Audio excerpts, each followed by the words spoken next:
The Void, Series 1, Episode 2. Who the hell is Buck Rogers? Chapter 9. Carter looked around at the various vendors around the eating area and was perplexed. Some of the closer ones he could see the menu displays and found so many words he was unfamiliar with. I don't even know where to begin, Carter cursed. Do you still eat burgers? Yes, we do still have burgers, Denom announced. There are quite a variety of meats available, but I would presume you would prefer something more like traditional cattle. You presume right, Doctor. Beef if they have it, but anything like chicken or pork would be good too. Right, I'll be back shortly. Denom wandered off to a vendor on the far side of the seating area. Idly looking around, Carter took in some of the sights and sounds of this open area. Despite the unexpected trauma of meeting his first alien, the area was quite a relaxing environment, and it did help soothe his jangled nerves. It felt good to be around people again, surrounded by that constant murmur of conversation, so much more preferable to the steady rhythms of electronic devices in quiet, sterile surroundings. He could see a group of friends laughing together as they swapped stories and anecdotes as they ate. There was a woman carefully studying her media pad as she tucked into something that looked rather repulsive, all slimy and gelatinous. Two others nearby were locked in a battle of wits over a game he didn't recognize, projected onto the surface of their table. Another group a bit further away appeared to be talking more serious matters, debating in a friendly but contentious debate. One of them was remarkably tall, around 8 foot tall. He was very slim, almost emaciated, and encased in an exoskeleton much like his own. As he studied him, it became apparent that there was another one of those things that he was going to have to learn all about. It was weird, but at least it wasn't a spinning bollard. He could see Denom walking back towards him, carrying what looked like a tray, but looked like it had some mechanism beneath the flat surface that seemed to be helping balance the load. On it, he could see the object of his sudden infatuation. A big, fat burger. His stomach gurgled in anticipation as he attempted to discern the unique smell amongst all the other aromas. There you go. Denom placed the tray down on the table, handing him his burger. He took off another plate, only this one had something that looked like a stew inside a waffle bowl. What's that? This is a cachago. It's got caraga, spinach, nogon, colorum, and leem. Would you like to try some? I think I'll stick with the burger, thanks, Carter dismissed. It's quite delicious. I only recognize one of those things you mentioned, and I'm not exactly fond of that. You'll have to try it sometime. It's really quite a sublime mix of flavors, Denom recommended. I think I might have to work my way up to that one, Carter offered, tentatively. All these new foods, it's going to take me forever to try them all. I'll be happy to recommend a few meals to start with, dishes that will be new to you, but familiar enough that you'll feel comfortable trying them. That might be a good start. Carter took a bite of the burger and was impressed by the quality. Oh, this is a good burger. There was such a rich flavor to the meat, almost like a good premium steak. The texture was perfect as well, juicy and firm at the same time. It was quite a revelation, making him realize how artificial the burgers he was used to tasted. There was a slightly salty taste as well, something he didn't recognize. He opened the bun and found a strange heart-shaped vegetable nestled on top of the burger. That's coming out, he stated, picking the unknown vegetable out. He noticed Denom scrutinizing his dissection of his meal. Sorry, I didn't think to check the extras, he apologized with a smirk. I suspect I'm going to be doing a lot of this, Carter commented. He started to pick over his fries. They looked like normal fries except for the green coloration. Are these fries made from potatoes? They're made from tatters. They're descended from potatoes and taste almost identical. Cautiously, Carter tried one. Denom was correct. It did taste the same. Okay, I'll give you that one, Carter remarked, unintentionally starting a score of modern foodstuffs. Green fries are a bit weird. You may well find a lot of familiar foods with unfamiliar aspects. Tatters are a good example. When we started farming potatoes on new colonies, we found it gradually changed on some worlds, leading to new varieties. Tatters tend to be common because they grow on worlds where normal potatoes struggle. Denom tore off a part of the waffle bowl and dipped it into the stew. Is scarcity still a common problem? Carter probed, suddenly thinking about the availability of food. It was definitely a problem in the early years of colonization, Denom recalled. Even if a planet was hospitable, people would find certain crops would flourish while others would die, and it took a lot of trial and error, along with some genetic alteration, to find what would work on each world. Many people succumbed to famine in those years. Generations of farming in tough environments yielded some unexpected results, with new crops and livestock emerging. He tore off another bit of the bowl and dunked it into the orange-brown mixture. Over time, we found new plants and animals that found themselves incorporated into our diet, and our catalogue of consumables grew, Denom continued. Now, some things like the tatter are very common, meaning that starvation is a rarity, but certain things can only be farmed on certain worlds, and this creates a scarcity of certain things. It really depends on where you are in the Republic and what is available close to you. Sounds rough on those early settlers. It was, but their determination and desperation did help increase the diversity of the flora and fauna that could provide us with sustenance on new worlds, Denom added. Hunger still occurs, usually on newer colonies, where they're still trying to work out what they can and can't farm, but we do our best to ensure they have regular supplies. Well, I'm glad famine is a rarity. Certain foods are still hard to come by. I have a fondness for thraceberries, but they are extremely hard to get hold of. Carter finished off his burger with great relish, turning his attention to the few remaining tatter fries. He had to admit he had taken to this new variation of the classic potato. Denom was still making his way through his meal, spending more of his time talking than Carter, so he waited for the doctor to finish before he progressed on the topic he wanted to learn more about.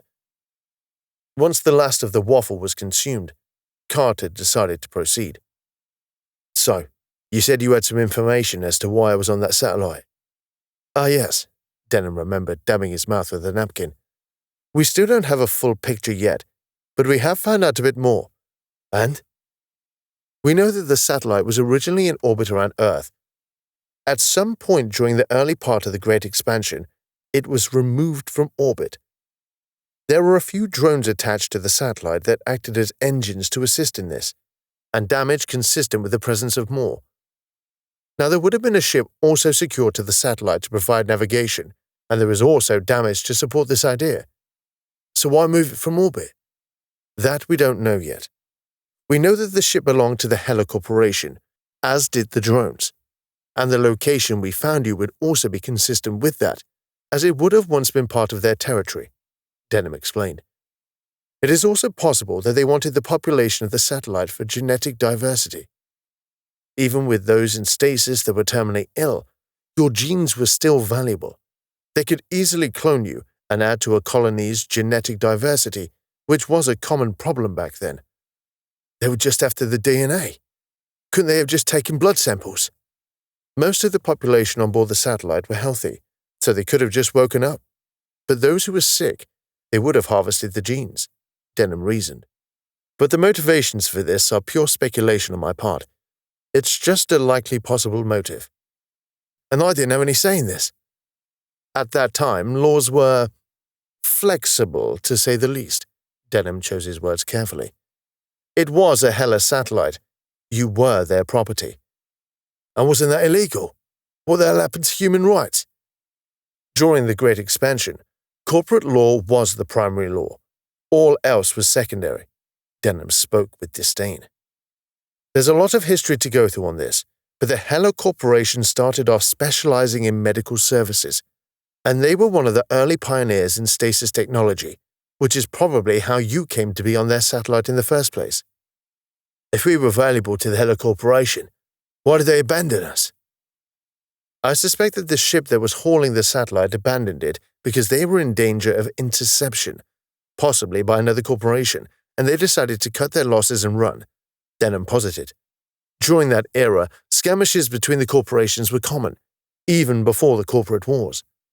Competition drove the expansion, but it also drove a lot of conflict. So, I and every other poor b***er on that satellite was little more than a commodity, and easily jettisoned to save their owners' skins. It's harsh, but that's how it is with the corporations, Denom chided. And little has changed in that regard, I'm afraid. Are they still around now? The Hello Corporation do still exist, yes. Can't you investigate their corporate offices and go through the records? Not really. The Hello Corporation are their own separate empire now, separate to the Republic. They're an empire. The Republic only makes up a fraction of the human territories, Mr. Vincent, Denom pointed out. The Great Expansion was driven by the corporations in their quest for resources and profit, so it was inevitable that they would be the ones to establish the territorial boundaries. I suppose it makes sense. Even in my time, it seemed private companies were far more interested in space than governments were, Carter conceded. So how many of these corporations are there? There are 4 corporate empires, 1 theocracy, and the Republic, making up the sum total of human territory, Denom calculated. Even the Republic was a corporate empire not so long ago. So what happened? There was a revolution, quite a bloody one from what I recall. It was within your lifetime. I was a child at the time, but yes. Denom didn't seem too comfortable at being forced to recall his childhood. There was a change in his facial expression and his posture that suggested a deep sadness. Suspecting that there was some hidden trauma there, Carter felt it was perhaps prudent to ease back on the questioning in that particular area. Abducted by a heartless corporation to be harvested for my genes, abandoned in deep space and left in a cold, dark tomb for thousands of years, Carter summarized. I can't say the future has been too kind to me, Doc. None of it you could have done anything about, Denom reminded, but you can do something about it now. What form it takes is up to you, but the opportunity is there. I'd like to believe you, Doctor, but I can't avoid being cynical. Doubts are perfectly healthy, Mr. Vincent. It means that you are thinking. Only a fool or a fanatic has total conviction. At the risk of sounding foolish, I don't doubt that at all. Denom smiled in response.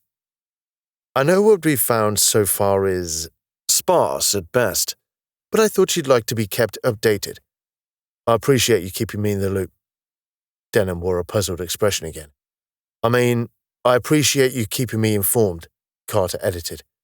I'm going to be doing this forever, aren't I? Not a problem. If I were in your position, I would want to know everything immediately, Denom emphasized. Now, if you're up for it, perhaps we could head back? I don't know. I kind of like it here. I'd like to stay longer if I could. Small doses to begin with, Mr. Vincent. Small doses. Carter had to concede that Denom was probably right. The open area and relaxing, yet vibrant atmosphere did make him want to stay, at least for a while, but the exposure to all these new facets of modern life were draining. Encountering the alien, weird new foods, finding out how he was likely traded as a commodity. It was a lot to process. Yeah, you're right, Carter reluctantly submitted. It has been a bit much for me. Carter stood up, wobbling as he did so, and his joints sending barbs of pain through his nervous system. Are you all right? Just my knees and ankles, Carter replied. Don't think they were ready for that. I'll manage. He started to move very slowly at first, but moving a little faster after a few steps. Still painfully slow compared to normal standards. But he was determined to improve. Gradually, they made their way to the parkway and stepped into it. I appreciate you being so patient, Doctor, Carter thanked, especially with all the questions. Not at all, Mr. Vincent, Denom responded. I do understand the desire to know better than most. It is, after all, what drives me. Good, because I've got about 1 million others, Carter smiled. They disembarked on the next floor and started making their way back to Carter's living quarters. Dr. Takuma will be coming to visit you in a few hours to assess how you're getting on, Denom stated. And Commander Voight wanted to speak with you as well. Commander? Carter echoed with surprise, wavering slightly as he did so. Is that like second in command? It is. She's quite keen to meet you. Why? I would have thought a commander would be too busy running the ship to be concerned with a patient. The commander wants to discuss your options. And what do you want to do when we arrive at our destination? Denom explained. Oh, is this like a formal thing? Do I need to dress up for it or anything? No. It's just an informal visit. Any casual clothing will do. I feel like a bit of a slob at the moment, Carter commented. I think a few ice ages have passed since I last had a shave. That might be a good idea, Denom advised, amused by his unusual perspective. I can't say I've given my future much thought yet, Carter admitted. I'm still trying to come to terms with the present. No one's going to rush you into a decision, so don't worry about it, Denom soothed. It's just to give you a few things to think about, that's all. I've got plenty to think about already. Not sure the old thing can stand the workload, Carter joked, pointing at his head. You'll manage, Denom smiled slightly, opening the door to his living quarters. Now I shall see you again soon, Mr. Vincent. Next time we shall see if we can get you to the nearest viewing gallery. Viewing gallery? What's that? Like an art gallery? You wanted to validate that you were on a spaceship. What better way than to see it for yourself? Oh, it's like a planetarium, only with real planets, Carter realized. Actually, that sounds pretty good. You got yourself a date, Doctor? Good. We'll continue our little discussion then. See you later.